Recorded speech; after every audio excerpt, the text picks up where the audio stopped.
जय श्री कृष्ण। क्या आप जानते हैं कुंभ में क्यों नागा साधु होते हैं? कई बार लोगों ने प्रश्न किए हैं कि शाही स्नान किसे कहते हैं। जानते हैं बुड़की का मतलब क्या होता है? केवल आप लोग ये जानते हैं कि विशेष मुहूर्त पे यह चीज़ होती है, लेकिन इसका एक मुख्य रीज़न है। आज इसको छोटे से एपिसोड में हम आपको बना के बता रहे हैं। इसको समझिएगा तब आप इस रहस्य को जान पाएंगे। लोग कहते हैं कि आदमी के जो पाप होते हैं वह पाप गंगा जी अपने ऊपर ले लेती हैं। अब वह अपने पाप किसको दें? कभी सोचा आपने ये? गंगा जी कहती हैं कि मैं अपने पाप किसको दूं?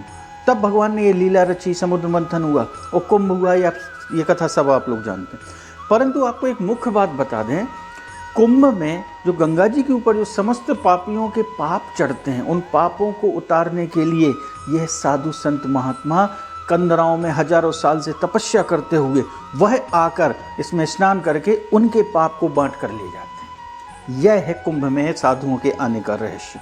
दूसरा, शाही स्नान किसे कहते हैं? शाही स्नान का बुड़की का विशेष मुहूर्त क्या है, इसका सीधा आपको बता देते हैं। इसका मतलब ये होता है, जैसे अब कोई मुहूर्त आता है जिसको कहते हैं इस समय बुड़की लगनी है, कुंभ में लोग बाग पहुँचते हैं, तो शाही स्नान साधु सबसे पहले दौड़ते हैं उस समय को उस बुड़की में स्नान करें। क्यों?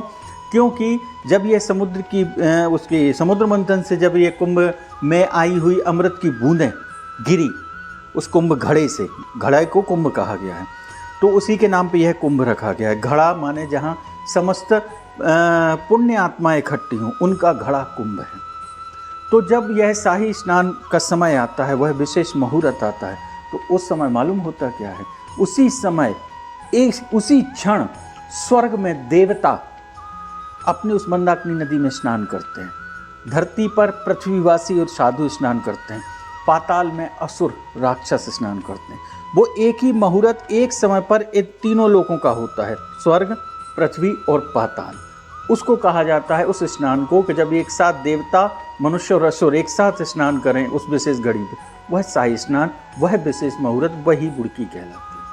यह एक छोटी सी जानकारी आज हमने आपको छोटे से एपिसोड में दी है। आप लोग समय निकालकर 144 साल बाद पड़े हुए इस कुंभ में जरूर जाइए और आप उस आनंद लीजिए। क्या मालूम कौन सी उस अमृत की बूंद का करोड़ वंश आपके शरीर से टच हो जाए और शरीर आपके सारे पाप नष्ट हो जाएं।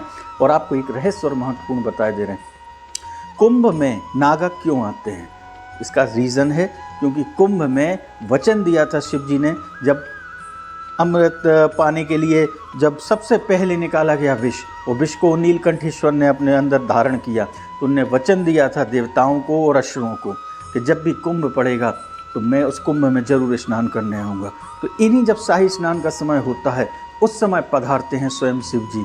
अब वो नागा साधु के रूप में है, साधु के रूप में है, स्त्री के रूप में है, पुरुष के रूप में है, पक्षी के रूप में है, ये कोई नहीं जानता, परंतु वह आते जरूर हैं।